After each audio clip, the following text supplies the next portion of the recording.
Welcome back. This is the platform of SP smart hybrid competitive schooling system.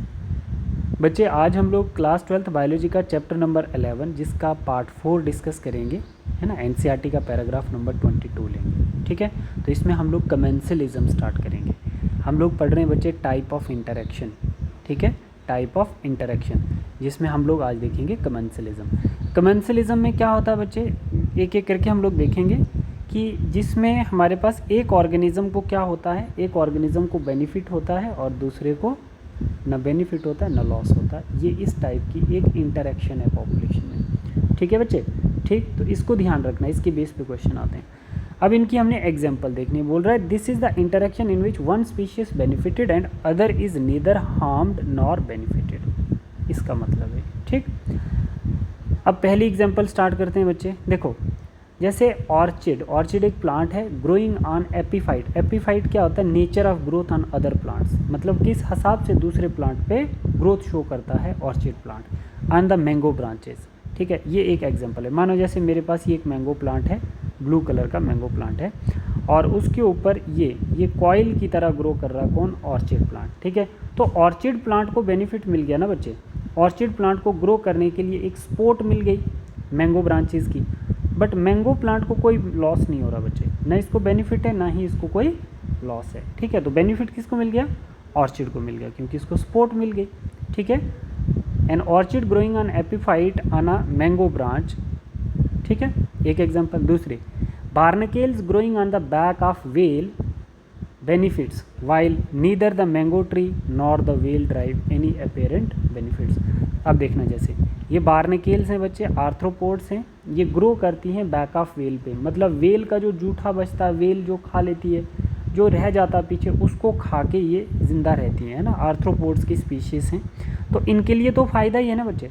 तो well ने तो खा लिया था जो उसने खाना था, जो बच गया तो वो इन्होंने खा के अपनी ग्रोथ कर ली, तो बेनिफिट बार्नकेल्स का हो गया, वेल का तो कोई ना फ़ायदा ना नुकसान है बच्चे, ठीक है। तो बार्नकेल्स को क्या मिल गया, फूड मिल गई, शेल्टर मिल गया और फ्री राइड मिल गई, वेल के ऊपर निकल के कहीं की कहीं लोकेशन पे चली जाती है बार्नकेल्स, ठीक है बच्चे।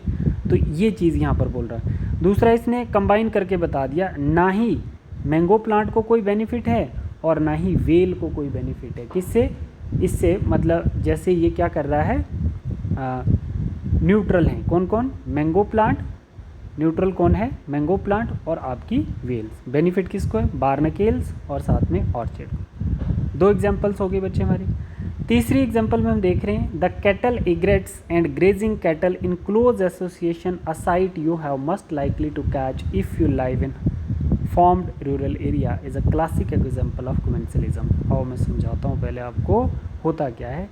द कैटल एग्रेट्स, एग्रेट होते हैं बर्ड्स, ठीक है, एसोसिएशन विद ग्रेजिंग कैटल्स। तो ग्रेजिंग कैटल बच्चे अपना नॉर्मली ब्राउजिंग कर रही है, वो है ना, वो खा रही है, घास खा रही है लैंड पे, और जो भी घास खाएगी तो उसकी रूट एक्सपोज कर देगी, है ना।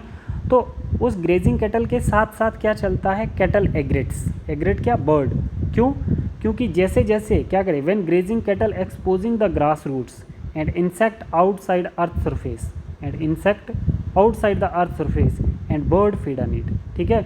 मानो जैसे प्लांट की रूट्स निकालेंगे, जब काउ प्लांट्स पे फीड करेगी तो उसकी रूट भी एक्सपोज करेगी, जैसे वो रूट एक्सपोज हो जाएंगी तो वहाँ पे इंसेक्ट भी निकल आएंगे ग्राउंड के अंदर से, तो उन पे फीड करेगा एग्रेट्स। तो बच्चे बेनिफिट किसको आ गया, एक स्पीशीज़ को बेनिफिट आ गया, एग्रेट्स को बेनिफिट आ गया, बट ग्रेजिंग कैटल को ना बेनिफिट है ना लॉस, ठीक है बच्चे, ठीक है। तो ऐसे करके हम इसको पढ़े थे। अब देखना यहाँ पे, अब देखो बोल रहा है द एग्रेट्स, ये क्या है, बर्ड है, always forage, forage close to, है ना, फीडिंग पैटर्न। फॉरेज क्या है, feeding pattern. Close to where the cattle are grazing, जहाँ पे कैटल ग्रेज करेगी वहीं पे आपका इग्रेट भी होगा।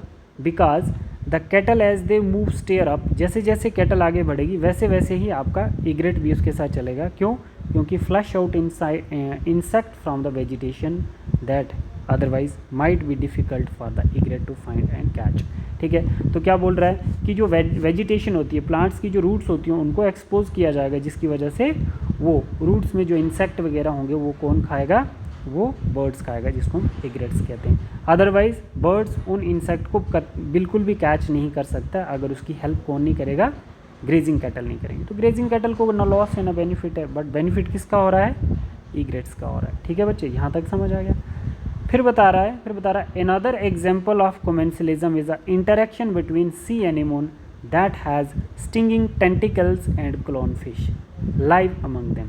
समझो इधर एग्जाम्पल नंबर 4 इसकी, सी एनिमोन और जो क्लोन फिश है ना बच्चे, क्लोन फिश है ना, सी एनिमोन जो है हमारा फाइलम सिलियंट्रेटा के साथ आएगा, और क्लोन फिश जो आती है ये आपके किस में आ जाती है, आपके कॉर्डेट्स में आ जाएगी। जो क्लोन फिश होती है बच्चे, ये क्या कर देती है, जैसे जितने भी फाइलम सिलियंट्रेट्स में आएंगे उनके पास क्या टेंटिकल्स होंगे बच्चे, उनके पास क्या होंगे, टेंटिकल्स होंगे।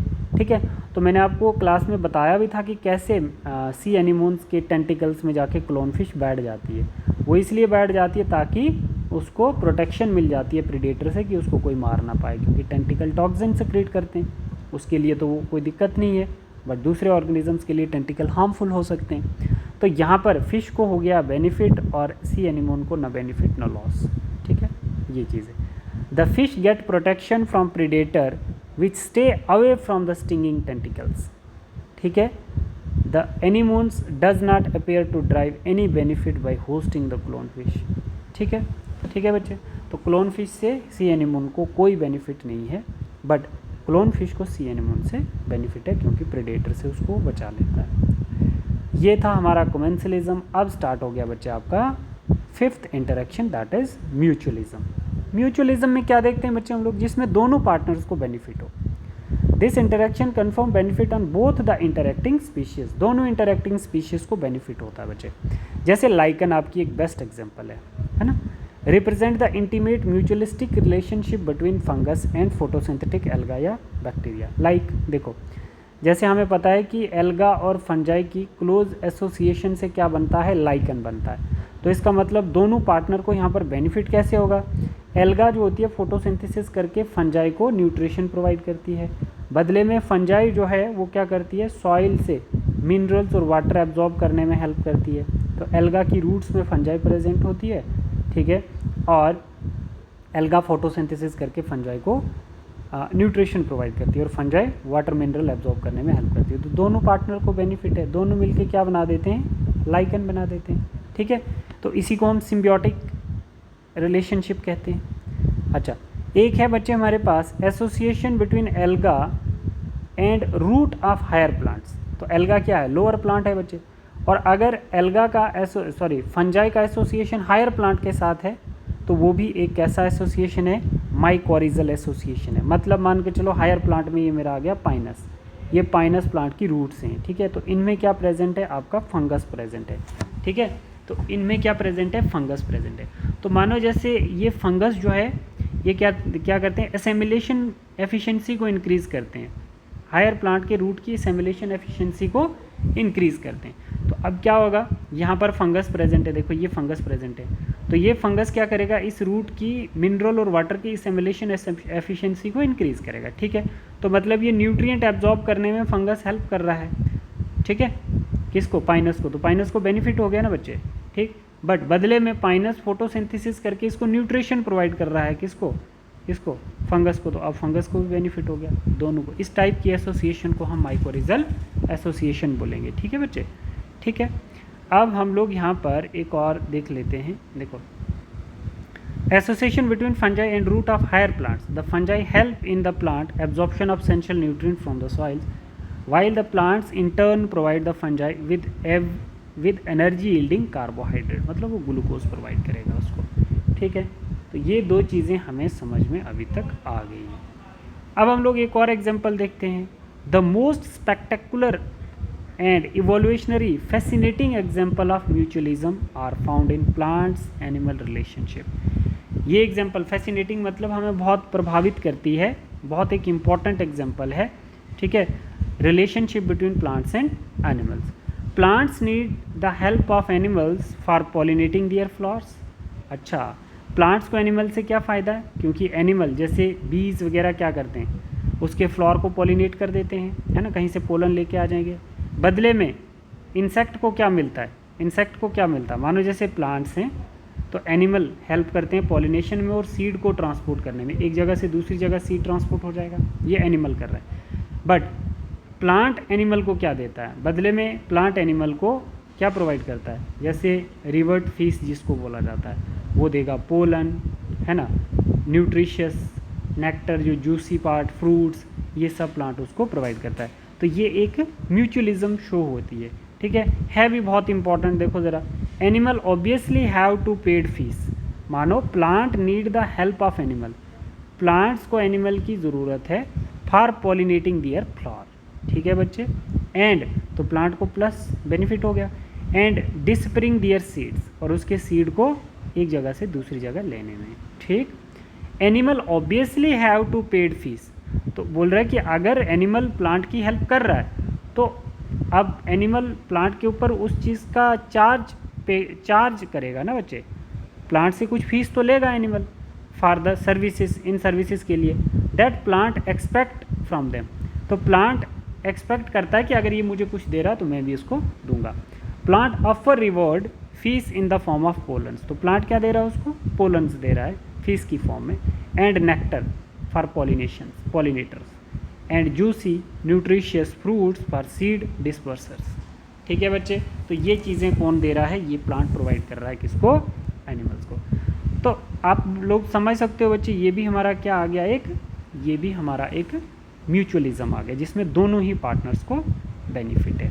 बट एक लास्ट वाले पैराग्राफ में आपको बता देता हूँ, ये मैंने आधा ही बताना क्योंकि आगे हम लोग नेक्स्ट क्लास में डिस्कस करेंगे।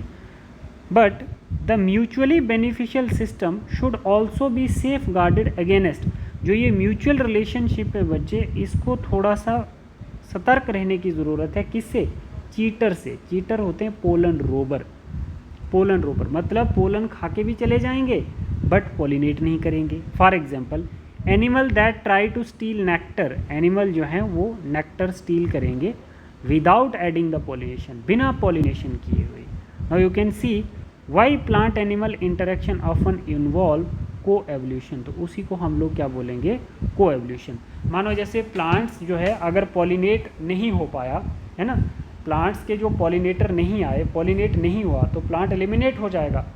तो प्लांट ने सोचा कि ये जो चीटर हैं इनके अगेंस्ट हम क्या करेंगे, मानो कि अगर ये पोलन नहीं भी देता तो मैं उसके साथ साथ अपने आप को इवॉल्व करना शुरू कर दूंगा, इसके साथ कुछ हमें भी करना पड़ेगा। अगर एनिमल, मानो कि अगर इंसेक्ट इसके साथ चीटिंग कर रहा है, किसके साथ, प्लांट के साथ, तो प्लांट भी उसको चीट करना शुरू कर देता है। मानो कि अगर इंसेक्ट ने किसके पास जाना है, इंसेक्ट किसके पास जाएगा, फीमेल बीज के पास जाना चाहता है, तो बदले में प्लांट भी क्या कर रहा है, फीमेल बी की तरह अपने लीफ की शेप चेंज कर रहा है ताकि वो अट्रैक्ट हो, उसको चकमा दे और वो वहाँ पे पोलन छोड़ के चले जाए, ठीक है। तो ये हम को इवैल्यूएशन वाला टॉपिक नेक्स्ट क्लास में डिस्कस करेंगे, ठीक है बच्चे, ठीक है बेटा, thank you, God bless you.